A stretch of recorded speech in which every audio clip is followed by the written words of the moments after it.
Good afternoon, guys. Last time we started talking about the site structure and the internal linking, and we talked about the difference between div and section and article. If you guys remember, section gives the crawler an indication that within these two tags, which is the opening tag and the closure tag of the section HTML tag, we are giving an indication to the crawler that there is a certain theme that we're talking about within this section. While in the div opening and closing tags, we're just not giving any indication that there's any semantic meaning or conceptual meaning for the elements within. We're just saying that we are just putting these elements together for other purposes. For example, for formatting purposes, we want them all to have the same cascade styling format, CSS, and so on. So today I'm going to focus on internal linking and site structure, as well as deep linking for on-site optimization. Let me check if the... All right. So as we covered last time, we have to ask the very important question: is the content semantically related? If there's no relative conceptual meaning within the content and you just want to put it together for other reasons, mostly technical, then you use the div. If the answer is yes, then you're going to use the section. However, if the content is self-contained, then you use article. For example, in blogs you use article, or when you're referencing somebody's article. Deep linking. Deep linking is internal linking. Is the links within pages within the website. Home page is typically the highest in ranking because it has the highest traffic, and it also has the very general short tail keywords that usually gets a very high volume of traffic, regardless of course of quality. And each page deeper into the website will get also a rank, but usually it is a lower rank. So there are certain implications here. The most important principle is to include key phrases used in searches within the anchor text of the hyperlink to point to relevant content. We talked about it in the previous class, but we're also talking about the importance of using LSI keywords as well in the very high level pages like the home page, so that it could link deeper down into other pages on the website.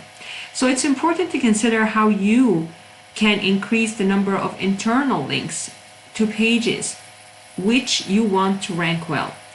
I like to call it a meshed structure rather than a silo structure.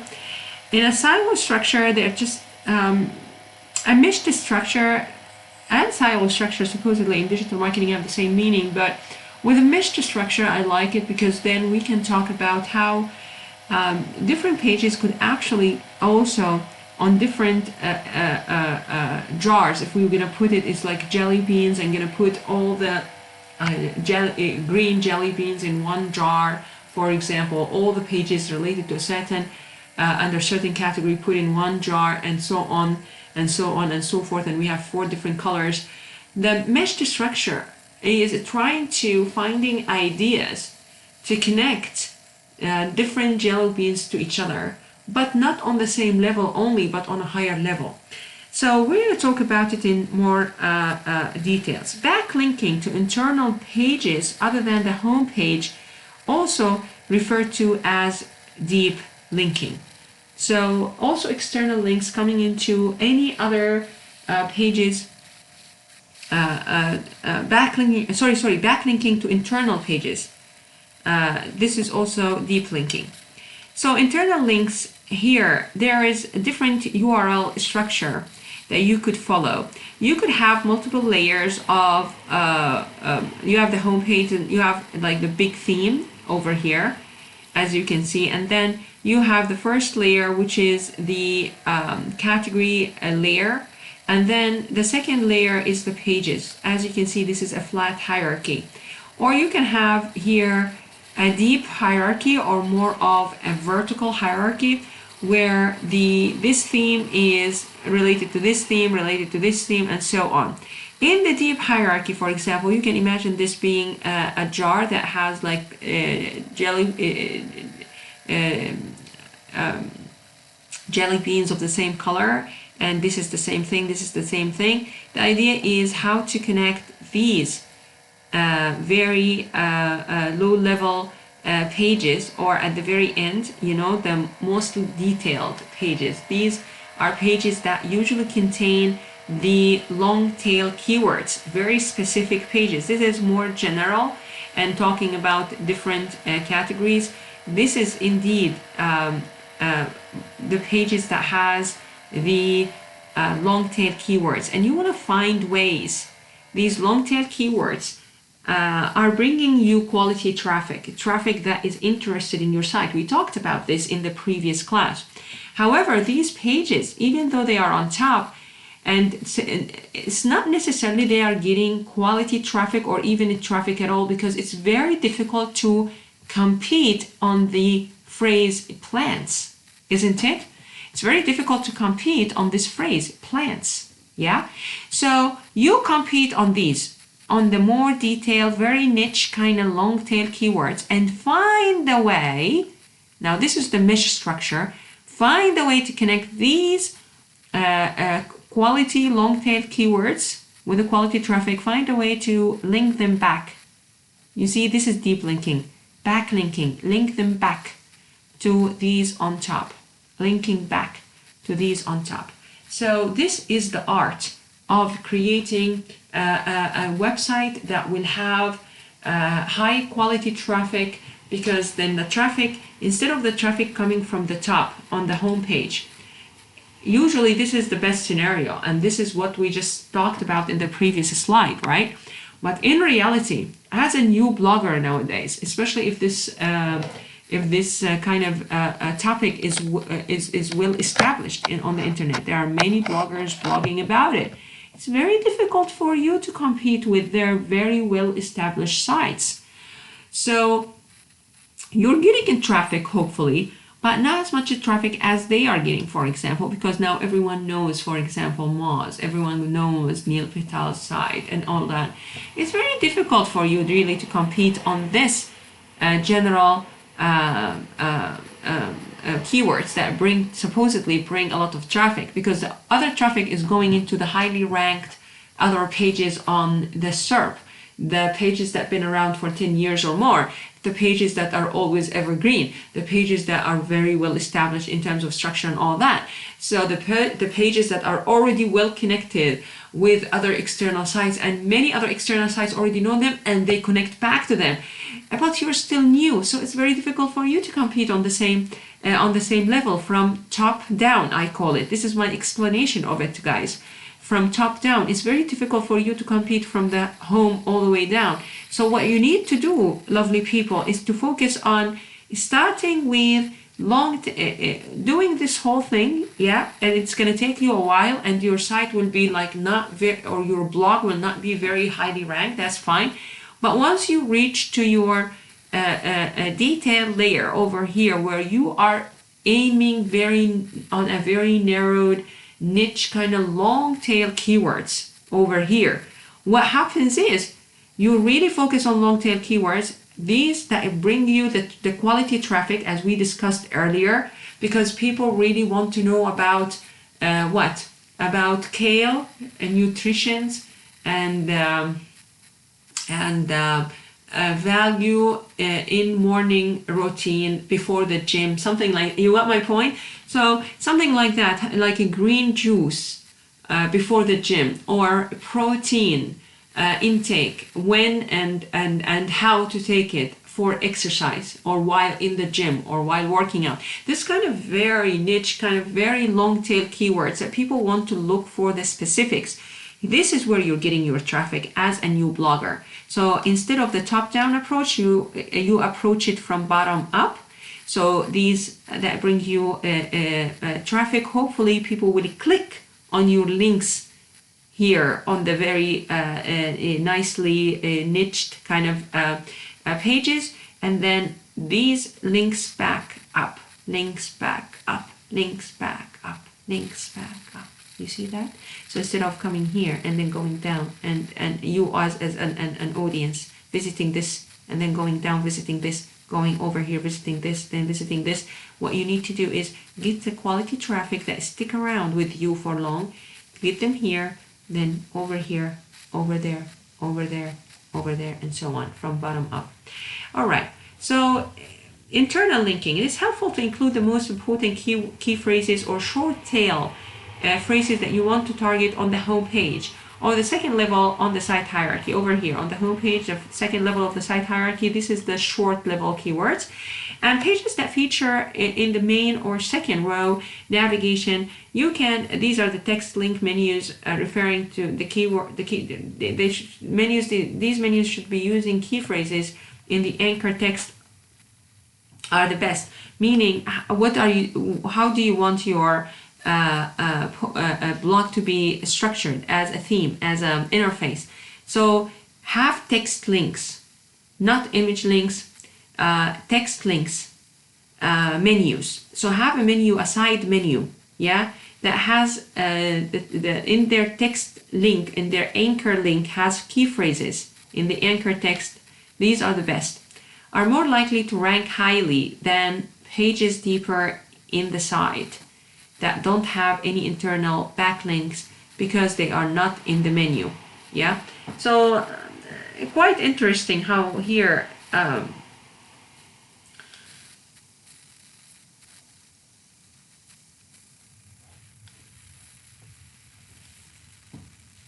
so the idea is you're having a menu on the blog, and then you have home, and then you have this category, and then this category.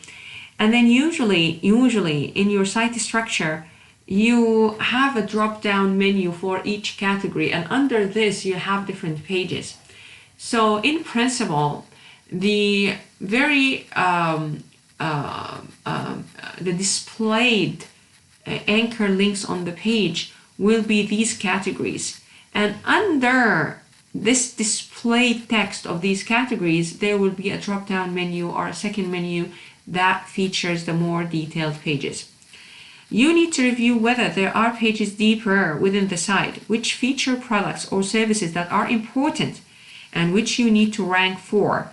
If you need to find a method of increasing the number of backlinks, internal or external, perhaps by including a link to them in the footer or sidebars. So this is why nowadays the footer is very thick in every blog or even e-commerce. They usually feature most visited or most bought or something like most read kind of topics in the footer. So here, this is how do you put or strategically position your links on your site. The side menu is for main categories usually, and under these main categories you have a drop-down menu, for example, for all the sub pages under each category. So this is a problem. You cannot really put a visible anchor text in necessarily for the user on the page. Otherwise, it will be so messy and so crowded. Yeah, especially with the growth of the blog. So the only links that you will include in any side menu or top menu would be those for the main categories you are writing for. Then you will have the footer. In the footer, you focus on these guys, the long tail keywords, pages. Not all of them supposed to be very successful, but those successful ones needs to be featured somewhere on all over the site, and you can use the footer for this purpose. Links from standard navigation. These are most effective if text-based, right, rather than image menus. And this is why I say for Japanese sites, I like it when I see more and more sites switching to text-based rather than menus as images, as well as the main navigation categories, conventionally placed across the most head. But providing more navigation links within the left or right sidebars can also help. But usually the side and sidebars focuses on the main categories. The main navigation, it depends on so many things. If we're talking about an e-commerce site, for example, then the main navigation might be a bit crowded if you put in all the categories. Like, if it depends. If you're having so many categories and you're gonna crowd up the top menu, then you probably decide to put the text, all the categories text on the side menu, and put one anchor text, say anchor link saying topics or categories or whatever, topics, and then it's a drop down menu that includes all the categories, because you're running out of space on the top navigation bar. So it depends on also user experience related design issues. Yeah. Links from ancillary navigation. This is the footers, we talked about it. And links from document listings. These including like publishing searches, search results, or lists of news items. Document listings are important when you have some websites and you have like news or new releases or something like that. Yeah. So I like this kind of section. I think this section on the home page is very important, where you can also feature the most recently written pages. So I think this is quite smart to have. So some of the pages, if you guys notice, in some of the pages they have latest news or they have latest topics, and you have a kind of window in within, or a frame in within the home page. And that shows with a scroll bar, and you can see the latest, for example, topics written in the news for the past week or two. That is quite interesting and important, because this way you are featuring also long tail keywords or very important keywords on the bottom layers that brings in, as we talked earlier, brings in very high quality traffic. Internal link building. Sitemaps is very important. They are useful for both human visitors and search robots, but the format for the sitemap for a human visitors or audience is totally completely different than that the search robot is asking us to create. So Google recommends creating these, of course, and submitting your sitemap to your Google console. For my videos on Google console, you probably noticed, and I've showed you how to submit your sitemap using Yoast. But in today's lecture, I'm going to show you how to create a sitemap if you are in computer science and if you are in web design, would like to create your sitemap and put it on your server and connect it to your Google console. Then I'll show you how to do that using a new tool. All right. So the body copy, these are editorial links, particularly important for SEO today, since Google now evaluates them as more important than run-of-site. What is run-of-site links? A run-of-site link is a term used for campaigns that you use in online advertising that targets all pages of a given website.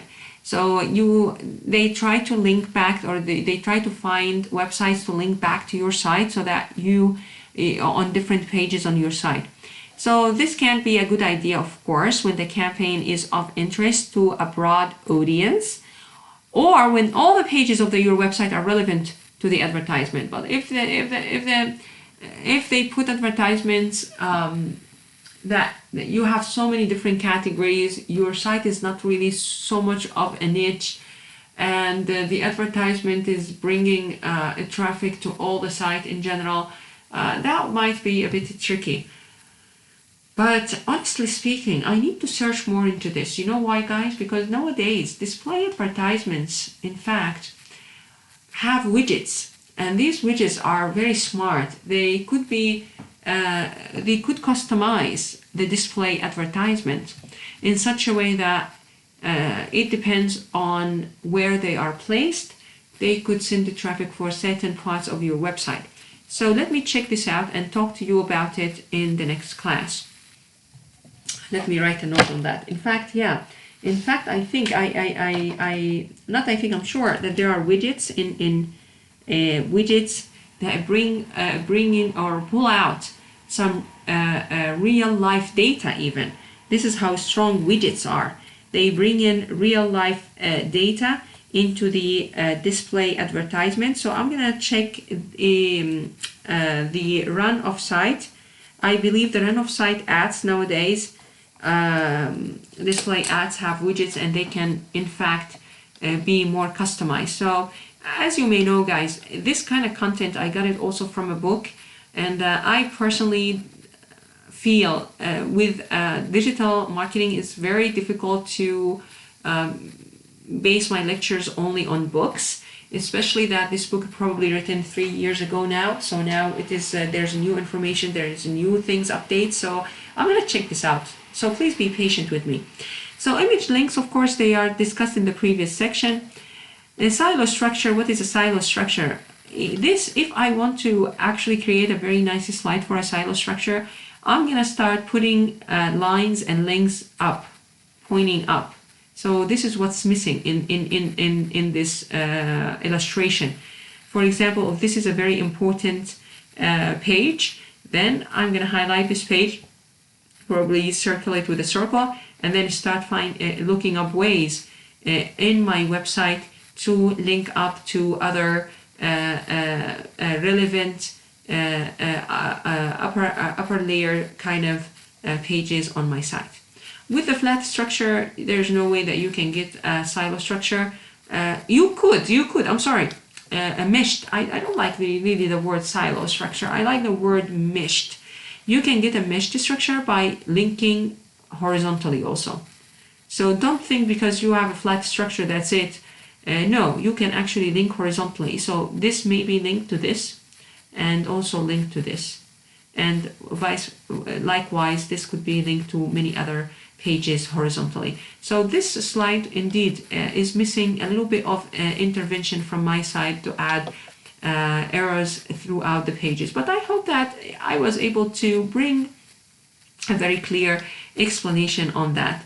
So it's a type of deep site architecture that I find to be very logically organized. So here, first layer of categories and then pages. The hierarchy grouping determined by topics and subtopics. Topically related or relevant content should be structured close to other topically relevant content, and silos are basically a way to separate your website content into different categories. So this category 1, category 2, category 3. The more typically relevant content you cover in a silo, the more topically relevant your site will be in the eyes of Google. What does that mean? You having more pages on this category, more pages written on this niche, more pages written on this category. What does that tells the Google? That tells Google that you are an expert in this area because you have more content. So more LSI. Here is one LSI, here's one LSI, here's one LSI. So here's about swimming in general. Here's how to learn swimming. Here is about the swimwear. Here is about diving. Here is about vacations. Here is about sunblocks and blah blah blah. Here's about and here's about and here's about and here's about. So all different topics on swimming, yeah, swimming for babies, for example, something like that. So this is about, or maybe this is about swimming. This is about diving, yeah. This is about snorkeling. So each group of pages is in deeply talking or tackling a certain LSI on the topic. Also, most importantly, I probably don't have it on my slides. I hope I have it somewhere.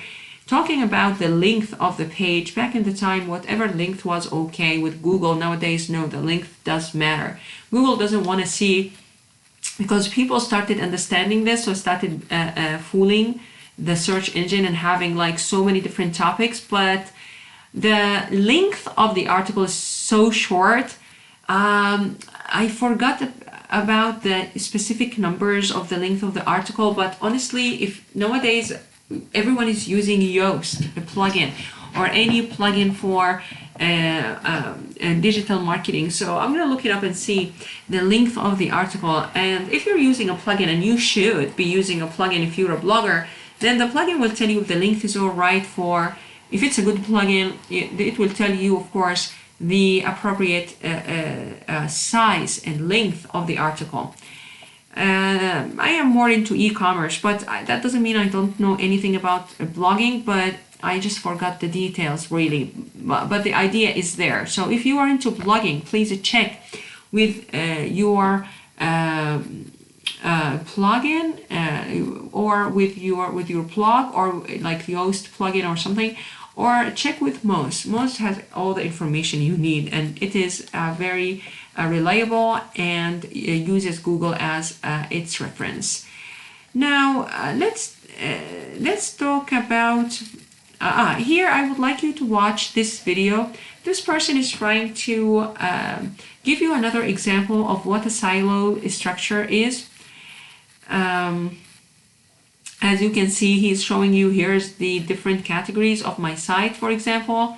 So this is silo 1 with this category, and then this is silo 2, but he's also showing you that he's linking back these very rich long-tailed keywords all the way to up. It's not supposed to be all the way to the up here, but it could be also to other upper level categories. Let's talk about, so this is one of the things I would like you to watch. I think it's about 11 minutes or so. I think so.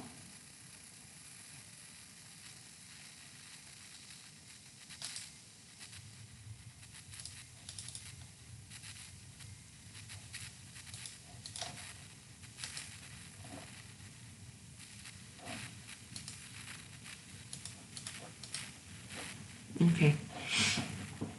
Sitemap. So there are two activities I would like you to do after this lecture, which is first is watching this very interesting video, and second, we're gonna do a very quick exercise on sitemap, how to create a sitemap with an online tool.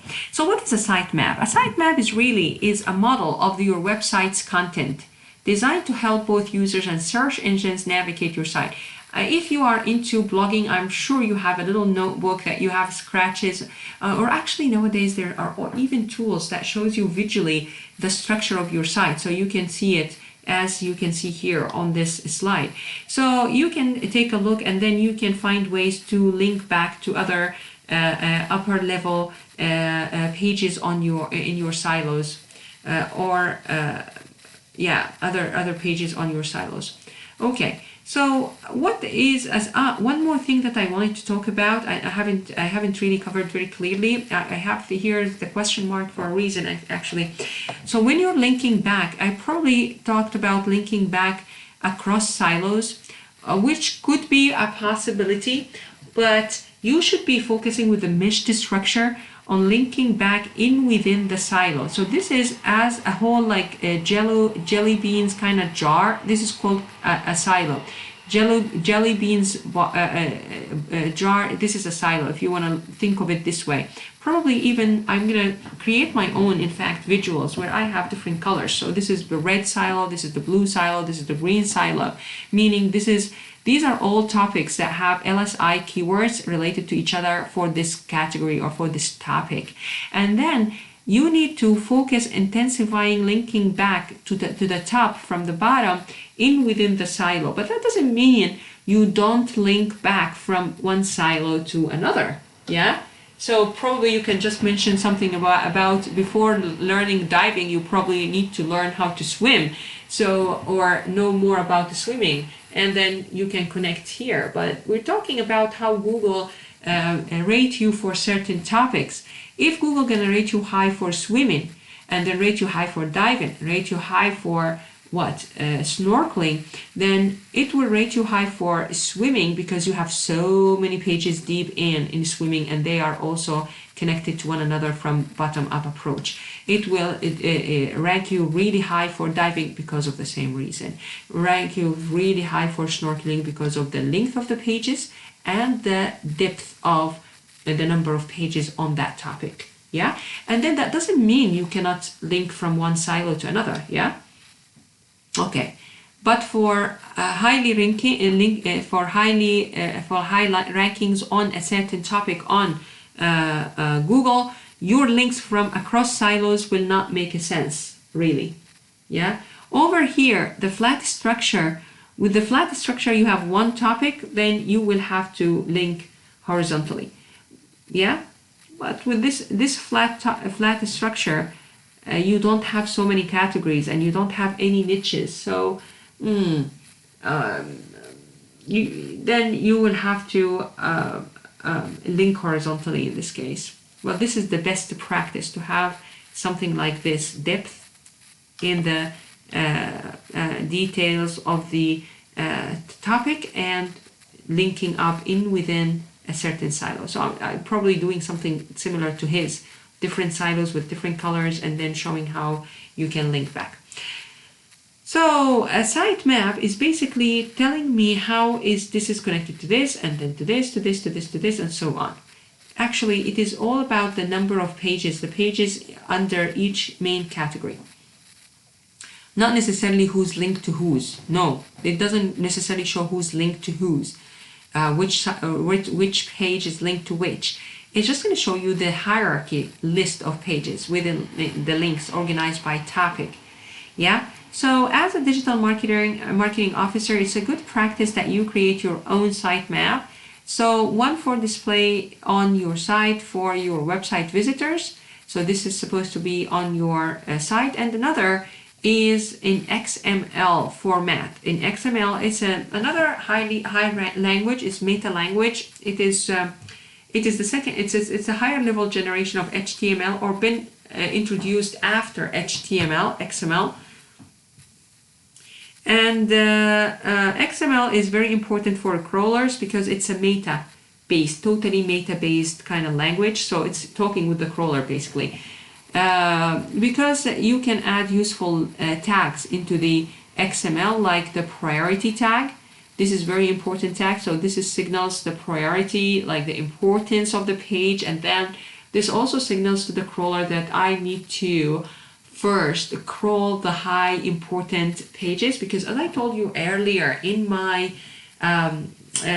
also Google Console maybe video, is that you have a crawling budget. You have a crawling budget.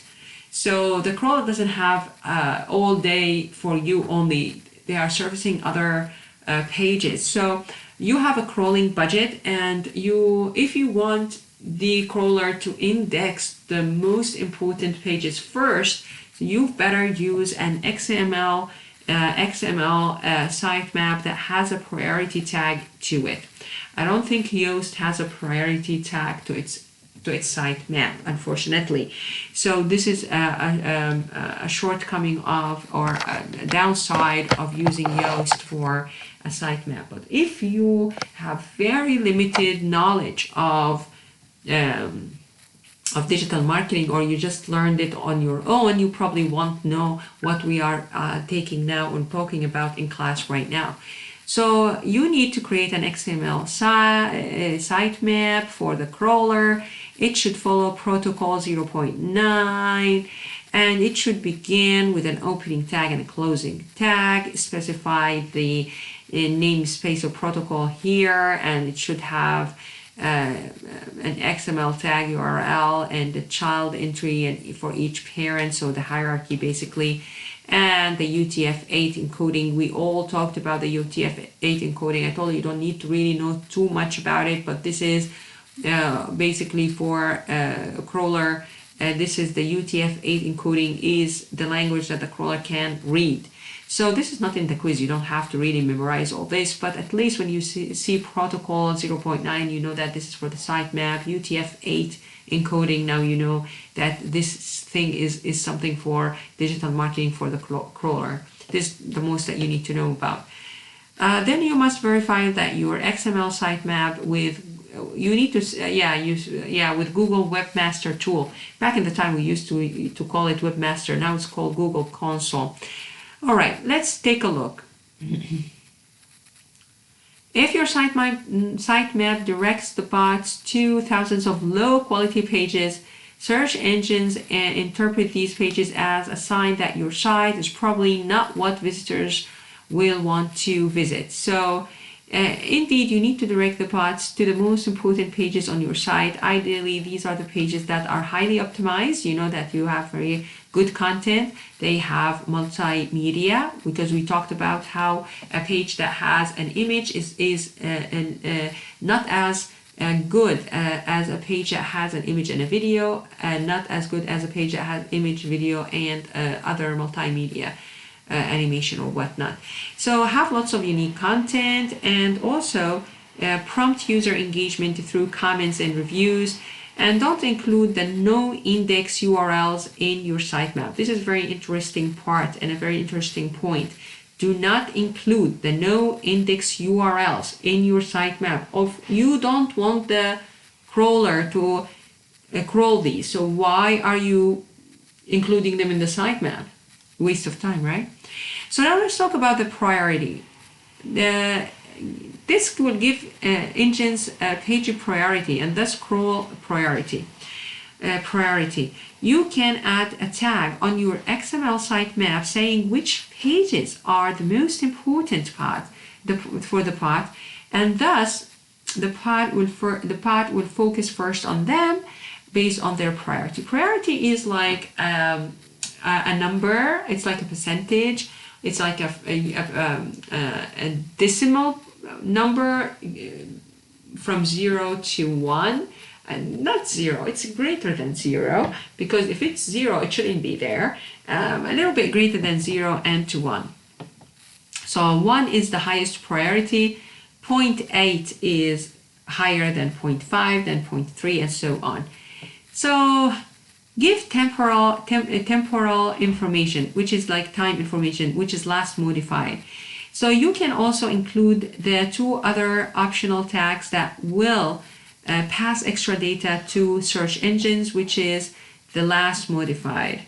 So I have mixed emotions about this paragraph, because if you guys noticed, or if you guys remember, when you studied, in fact, for the quiz today, we talked about last modified. I showed you some tweets on last modified, and people saying, if I tamper with last modified, would Google see the last modified?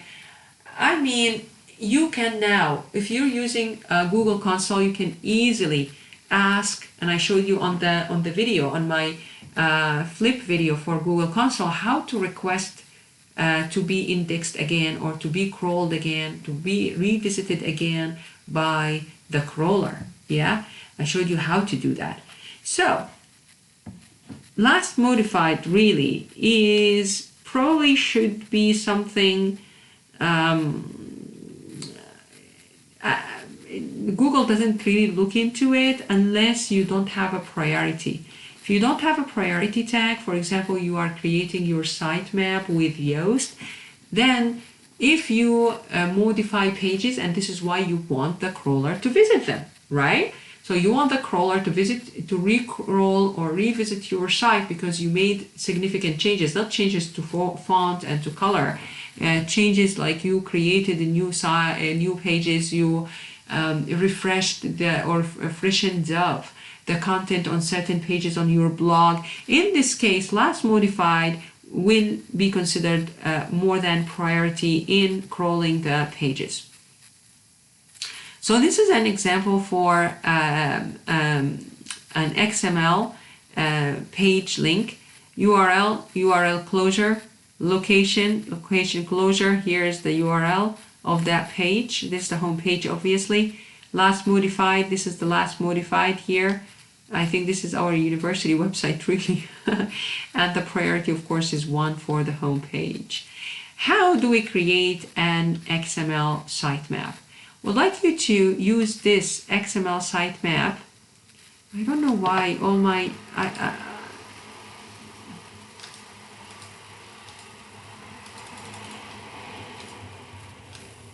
here it is. Okay.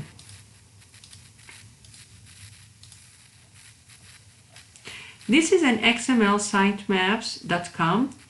I think you can use your e-commerce site if you have a digital property also, like a blog, or if you want to use our university site, and you can hit start and it will take a while to create the sitemap for you. Okay.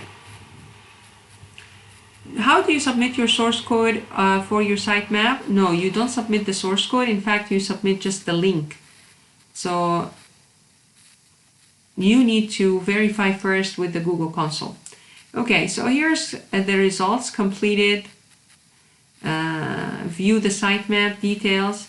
You can download it here. You can download this file here, and then once you download this file, you can put it as a page as part of your space for your site on the host, and then you can just submit the link of that page that has the XML code for your sitemap on Google Console. So this is it for today. One lovely exercise I would like you to work on is the exercise with the sitemap. Where is it? Here. Is this exercise with the sitemap. Would like you to create the sitemap of our university and take a look at the pages. I am doing this exercise with the Cute Baby Shop, which is the site that I keep for my educational purposes and examples. And well, for now, would like you to also watch that video about silo structure. It's a very interesting video, gives you another example where you can better understand how the website structure also has an influence on your ranking and on your optimizing your website for the search engine to be ranked on top of the SERP. In summary, we talked about head tags, we talked about body tags. In the body tags, we talked about the image, we talked about the video, the anchor link. For some reason, last class, I forgot what A stands for. What's happened to me? Getting older. So, page structure. Today we talked about the page structure in more details. The sitemap, which is one very important step doing the Google Console. And this is why I'm still trying to find a very good way to introduce Google Console. Probably the best time to introduce Google Console is now, after we covered the sitemap. But then at the very beginning, we were talking about how to crawl our site. So probably it would be good if you are very much interested in digital marketing that you go back to my playlist on my channel or on Moodle, but maybe the YouTube channel is easier to find, the content. So you can search for Google Console video and watch it again. If you watched it earlier, good, but watch it again, you will feel that you better understand what I'm talking about. Right now, you are ready 100% for it. Second time is better than only one time watching the video. If you've never watched the video, please watch it by all means. You are missing out on very important practical part of our digital marketing course. This is the practical part, really. If you have your own digital property, it would be just a great example for you, or a great exercise for you to actually connect your digital property to the Google Console or Webmaster Tools, as we used to call them a while back. Probably now it's like 7-8 years back we used to call them Webmaster Tools. Okay, sitemap, silos, we talked about it today, and now probably have still some time to talk about the site performance. With site performance, you need to check the current speed of the website, optimize your images by compressing your content, also put the script references at the bottom. The script references like JavaScript, like place JavaScript and CSS in external files, right? and put all the global scripts, for example, when you want to connect to Google Analytics and so on, at the very end of your head tag. Cache your pages, of course, as well. And this is one of the main key ideas to optimize your site performance. This is like general guidelines. So ways to increase your page speed. This is, you need to enable compression. This might cost you a lot of money nowadays because we're talking about higher generation of images that you can't, like, audience can't right click and copy them. Also, CSS and JavaScript and HTML, you need to optimize your code by removing spaces, commas, and other unnecessary characters, and dramatically increase your page speed. This dramatically actually increases your page speed, getting rid of the dross. Also, remove the code comments. These code comments are very important. I used to put them all the time, but apparently, when you're talking about digital marketing here, you probably need to create two versions of your code if you're coding your site from scratch, one with comments and one with no comments. So one with comments for you, a copy with comments for you and your team so that they can see what is it that you're doing, and the other for the crawler. All right, reduce redirects. So not increase redirects, but actually reduce redirects. So each time a page redirect to another page, your visitor faces additional time waiting for an HTTP. Leverage browser caching. This is very important. What is browser's cache? The browser cache keeps in information about the Cascade style sheets, the JavaScripts, the images, and more. So when a visitor comes back to your site, the browser doesn't have to reload the entire page. They use this tool. Use a tool like YSlow to see if you already have an expiration date set for your cache. Then set your expires header for as long as you want the information to be cached. Yeah, unless your site design changes frequently, a year is a reasonable time period. This is a very important actually point here. Optimizing images. I talked about optimizing images again and again. Here we're talking about PNGs and whatnot, but I'm telling you, I need to fix this paragraph. Nowadays we're talking not only about, but honestly, I not necessarily need to fix this paragraph. Optimizing your site is not a 0-1. It's not binary. It's not you are either not optimized or optimized. Yes, you are either not optimized, it's obvious. But how optimized you are and how you need to strike a balance. How much time, how much effort, how much money? Because with images, honestly speaking, getting these plugins and compressing your images require a certain technology that is now not free of charge. So since it's not free, the Google search engine will appreciate it when you compress certain images on very highly optimized pages with high traffic, like the home page only. So you could use these plugins with their trial. They have certain credits like tokens that you could use for multiple images, and then you have to buy more credit. Just like keywords everywhere that I showed you, the keyword tool that I showed you, you charge with certain tokens. So Google search engine, you could probably appreciate it if you can use these plugins for your homepage, for example, because it's the highly traffic, with receiving high traffic, or other pages that has high traffic, but not all over the website. The other pages on the website, you better use PNGs, generally better for graphics with fewer than 16 colors, while JPEG are generally better for photographs. So if you have infographics, basically for infographics, use PNG format, or for general images, whatever images you are using, like illustrations or mathematical curves or whatever, use PNG. Saved images. But for photography, if you have real pictures, like pictures, JPEG is the best. Yeah. Page speed. Where do you go to check up your page speed? You go to Google Speed Insight, Page Speed Insight from the Google console, or directly go to Google Page Speed Insight, and then first thing it will give you the mobile. So please don't get a little bit down. Usually the mobile speed is not as high as the desktop. So you can click on the desktop tab, and hopefully you will get something in the 70s, hopefully in orange. But that doesn't mean you are doing good. It doesn't mean you're good. It means that your site is not in green.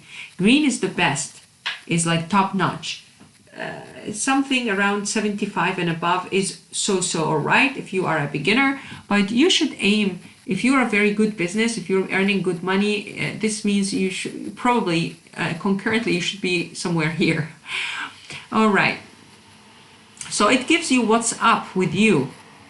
Not with you, but with your site. So it gives you a little bit of diagnostics. So you take a look at the diagnostics, and it also gives you suggestions on how to clean up your site. So far we talked about on-site optimization. With on-site optimization, we talked about meta tags, we talked about keyword density, and instead of keyword density, we are going to use the LSI keywords, the Latin Semantic Index. And we talked about robot.txt, and we talked about the robot meta tags in general.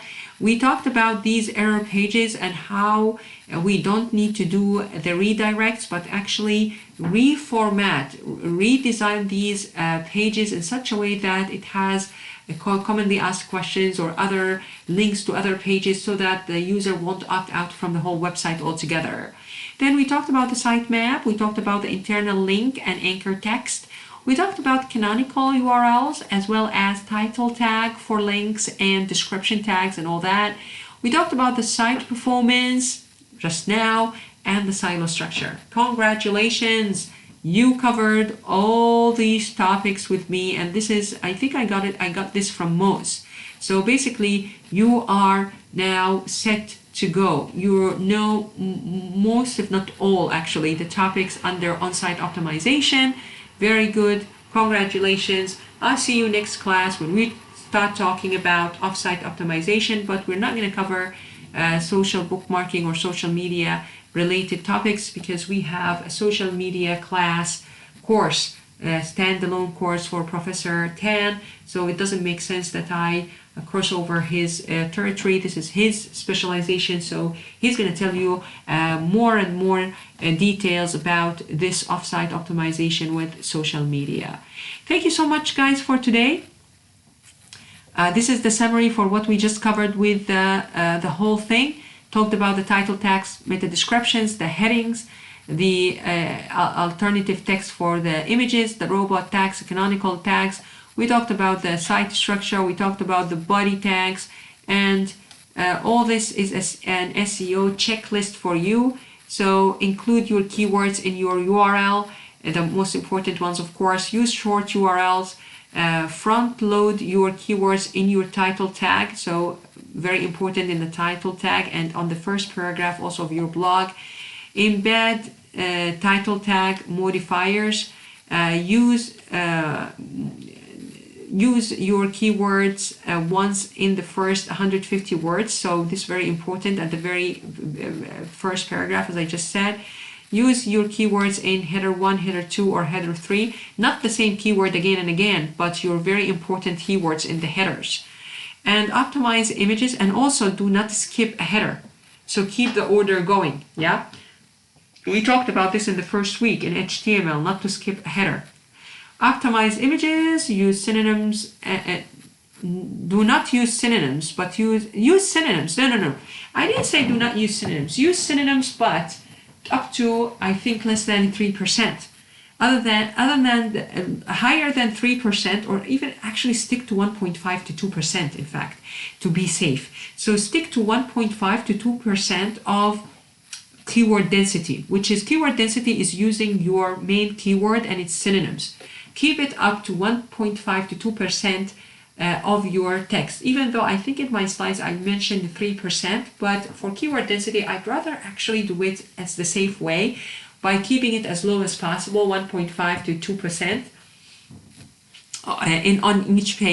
on each page. But if I have the silo structure, if on each page I have the 1.5 to 2%, and then I'm fine, right? So use also the latent semantic index to give you ideas on what other pages and topics I would like to talk about. And then use external links and use internal links. We're going to talk about external links in the next set of slides. So congratulations, we are done. 76 slides so far. Good job, guys. And I'll see you then on Tuesday. Please enjoy the weekend. I'm just going to ask you, maybe I'm not going to ask you for any assignment for today. You've done well with the quiz. Just going to ask you to watch the video and to run this sitemap. As you can see here, it is done now. And it provides you with the sitemap. As you can see, this is all the pages that I've got. And it gives me the last modified time stamp. And it also gives me the priority. So number 1.0 is priority for the home page. And then multiple pages have similar priority. Let me check here. I have less wow, this is a very long. Oh man, this is a disaster. This is a disaster. I think these are by mistake. These are 3. These are not supposed to be even indexed. So this is a very good actually place to. This is a disaster also. This is very long URL. Can't you guys see that? So over here, I like this kind of tools because it can give me a very quick run over my links. So I probably can reconsider the links that has more than one line. So you need to redo these links, fix this kind of very long links. These are horrible. So I'm gonna fix these links maybe whenever I have time. And yeah, this is very interesting to see that. It is no doubt that they are getting less priority score and so on. All right, this page, for example, is the shop page. I have shop page 8 and shop page 9. I really need to see why do I have 2 different shop pages. I should have only one, and it should be in high priority, in fact. So this is a very important tool for diagnostics, yeah. And best of luck, guys. And let's see if I have create free sitemap account. Okay, no need. So this is where you get to download your sitemap file, and you get the file, I think, here with the notepad. You can copy all this. You can edit. You can edit some of the priorities here if you want, and you can just copy this and create a whole HTML page, XML page, put it on your server, and use the link of that page that you created, the XML page, on your server. Do not connect it to your site because human beings don't need to read all this code. This is for the crawler. So put it on the server, standalone, not connected to any other pages on your site. Just take the link of it and submit it to Google Console. Or use Yoast plugin, and I showed you on the video how to use Yoast plugin. Okay guys, I'm not going to be around with you any longer. Take care of yourself, love you all, and I'll see you next Tuesday. Goodbye.